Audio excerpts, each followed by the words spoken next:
per essere venuti a questa conferenza stampa dove il MAIE presenta la proposta di legge che ha presentato già Franco Tirelli alla Camera e Mario Borghese al Senato, una proposta di legge su la cittadinanza italiana, una proposta di legge che vuole cambiare, modificare la legge, il decreto legge fatto dal governo.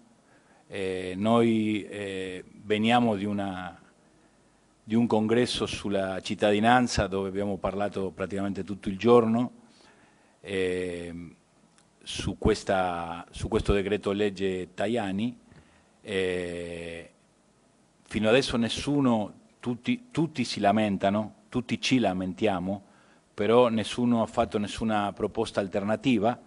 Questa è una proposta alternativa, credo che sia una proposta equilibrata e credo che sia una proposta che l'Italia deve accogliere, anche perché, come abbiamo parlato oggi, con la crisi demografica, se la demografia in Italia continua così e all'estero non abbiamo più italiani all'estero, avremo un paese multiculturale ma senza italiani. Quindi io lascio la parola a Franco Tirelli, che è stato quello che ha presentato già la legge alla Camera e che insieme a Mario Borghese e a lui abbiamo pensato insieme questa legge. Grazie.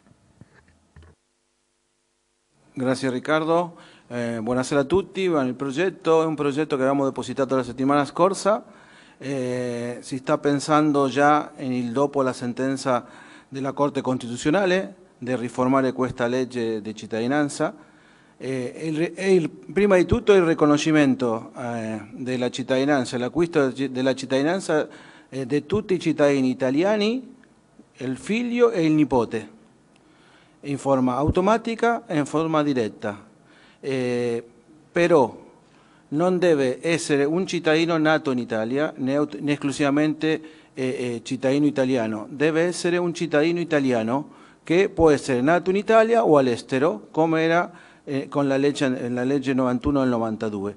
La differenza è che per le altre generazioni il progetto dice che devono tanto i bisnipoti come le altre generazioni accompagnare alla pratica un certificato B1 di conoscenza della lingua e la cultura italiana. Così l'Italia stava chiedendo un legame a tutti gli italiani all'estero e noi diamo questa risposta. Il progetto è questo, pensiamo che il governo, dopo la sentenza della Corte Costituzionale, che crediamo noi che sarà dichiarata incostituzionale, questo progetto dà una risposta a tutti quelli cittadini italiani all'estero che chiedevano una riformulazione di questa legge che per noi era vergognosa. Salve, innanzitutto ringraziare l'onorevole Franco Tirelli per il lavoro che sta facendo qui a Montecitorio, anche il presidente del nostro movimento Riccardo Merlo e anche tutti voi. La verità è che sono molto contento oggi perché è stata una giornata molto importante. Abbiamo appena finito un convegno al Senato sulla legge di cittadinanza, un convegno che è molto trasversale, con parlamentari di tutte le forze politiche, con i membri del CGIE, Consiglio Generale degli Italiani all'estero, che è un organismo governativo che ha un ruolo fondamentale per i diritti degli italiani all'estero. E questa proposta che presenta il MAIE adesso, che è già stata presentata qui alla Camera e anche al Senato, è una proposta di legge molto equilibrata. Dico equilibrata perché difende i diritti dell'italiano all'estero e poi, mi sembra una cosa anche ragionevole,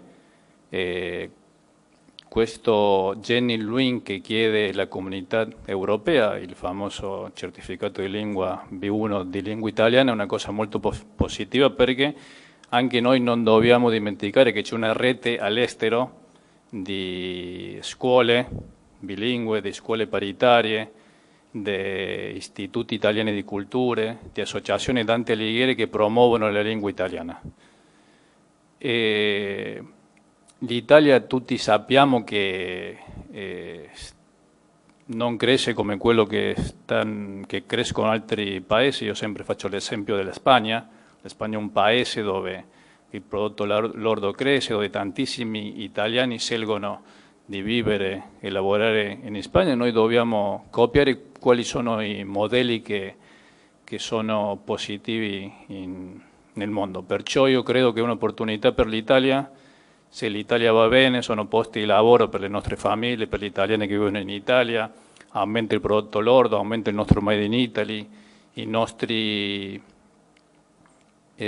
connazionali che vivono all'estero vogliono tornare in Italia, abbiamo bisogno di manodopera e io credo che si apre un'opportunità perché non c'è bisogno di vedere oltre, se no vedendo solo i connazionali che vivono all'estero c'è questa finestra che è molto positiva per l'Italia, così che i miei complimenti a Franco che sta facendo un lavoro molto importante qui a Montecitorio, sensibilizzando tutte le forze politiche, e anche al nostro leader Riccardo Merlo, che è una persona che ci dà la forza e anche la grinta per portare avanti i diritti dell'italiano all'estero qui in questo Parlamento, così che grazie a tutti. Qualche domanda?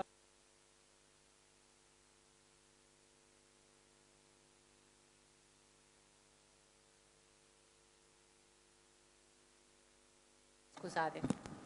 Buonasera a tutti.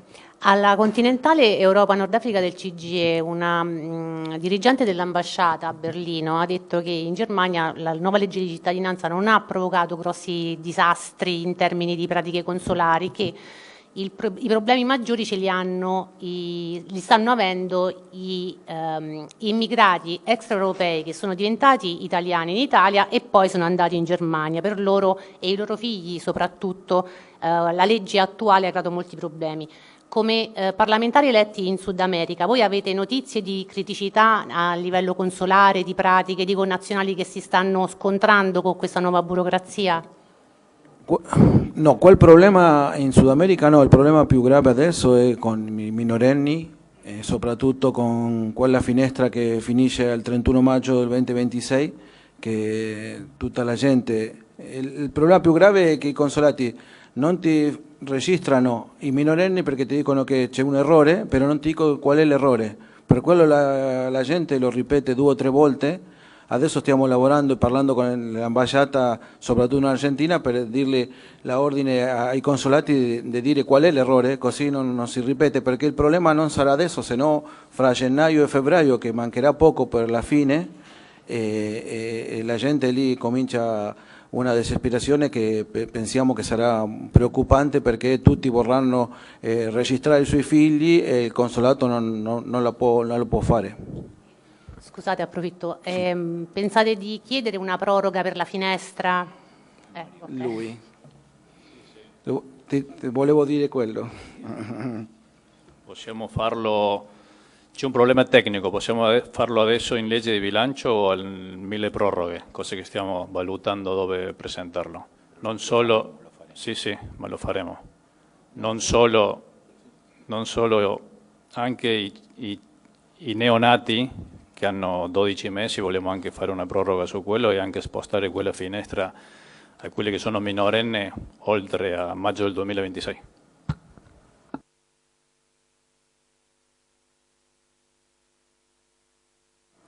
Prima di tutto, bene, sono di Mar del Plata, del programma Spazio Giovane, e ringrazio il lavoro grandissimo che fate e continuerete a fare, e la mia domanda forse è un pochino ingenua, però che possiamo fare noi al di là dell'oceano per appoggiare, per sostenere il lavoro che voi fate, che sappiamo che è prezioso, però come possiamo collaborare? Credo che il MAIE lo sta facendo, mobilizzare la comunità italiana attraverso la rete e anche con mobilizzazioni che abbiamo già fatte varie, no?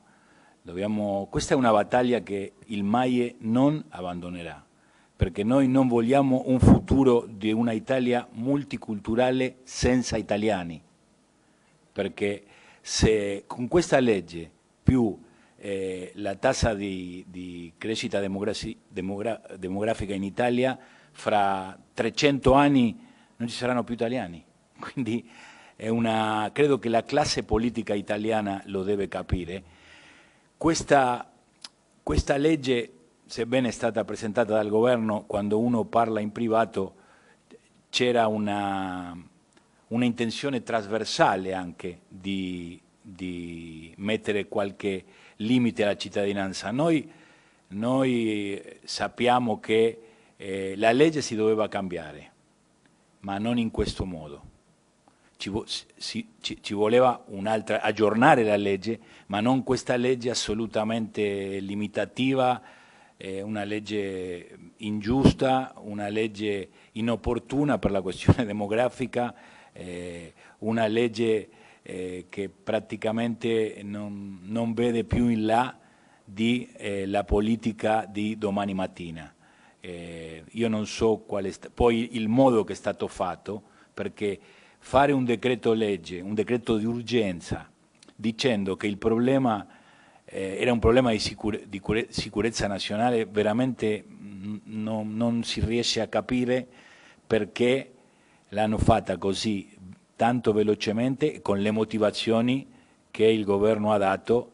Un decreto di urgenza era una legge che doveva essere discussa dal Parlamento, ascoltato il CGIE, ascoltati anche i comites. Noi sapevamo che dovevamo aggiornare la legge di cittadinanza, sapevamo che dopo la seconda generazione noi dovevamo trovare un modo di che le persone che sono pronipoti in giù che non hanno né papà né il nonno italiano devono avere qualche requisito. Quindi credo che la legge che abbiamo presentato alla Camera dei Deputati a firma dell'onorevole Franco Tirelli è una legge molto equilibrata che praticamente dà il diritto a tutti gli italiani di prima e seconda generazione di automaticamente avere il diritto di avere la cittadinanza italiana, e poi dai pronipoti in giù, presentando il B1, avrebbero anche lo stesso diritto.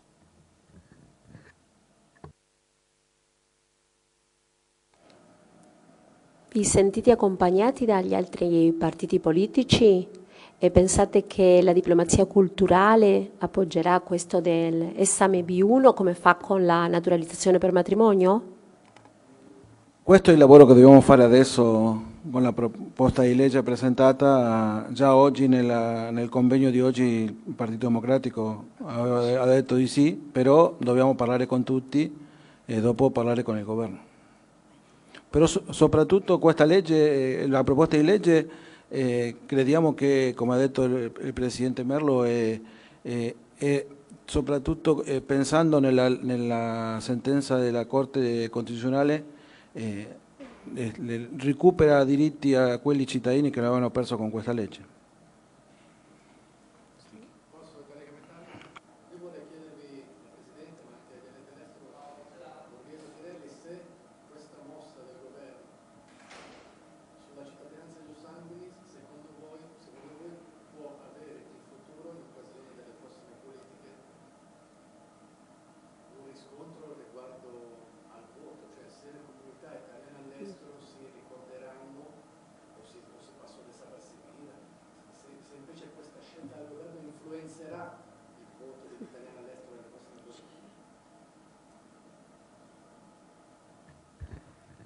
Noi crediamo che potrebbe influenzare il voto soprattutto quelli che sono informati, che sanno che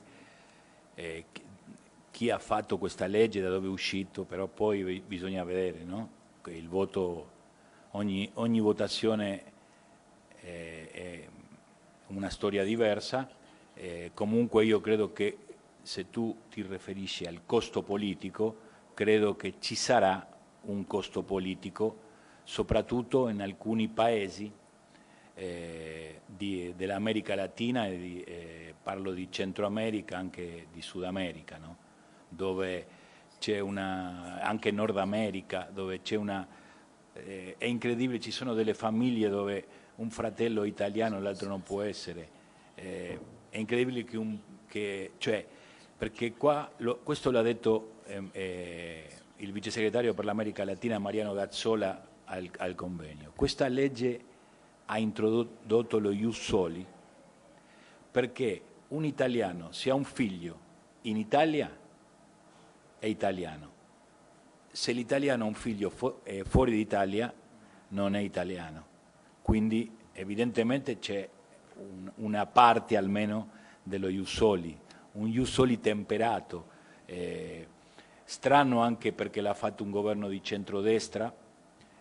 Noi siamo rimasti nel momento che abbiamo saputo, perché è stata una cosa fatta molto segretamente, siamo rimasti proprio perplessi.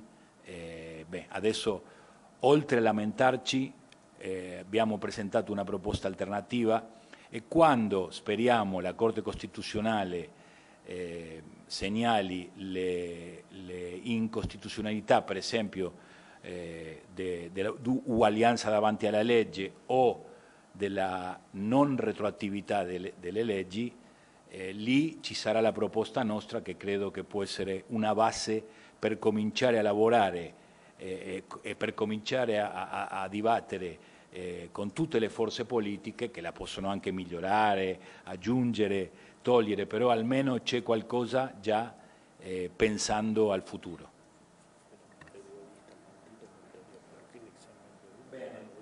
Grazie a tutti. Grazie.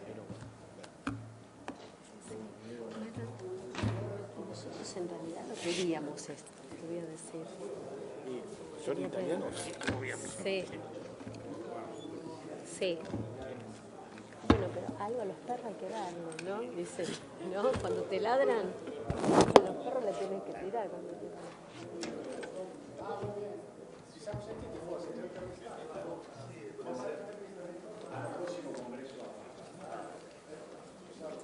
Vediamo dove, no?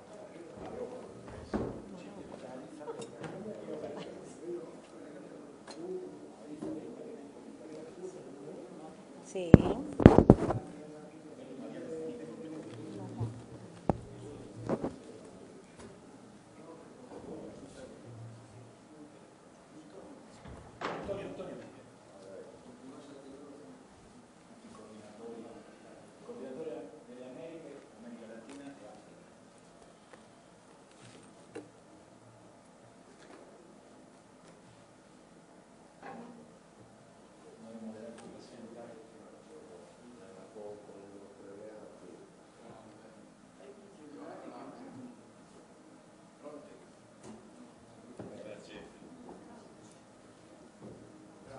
Adesso sì.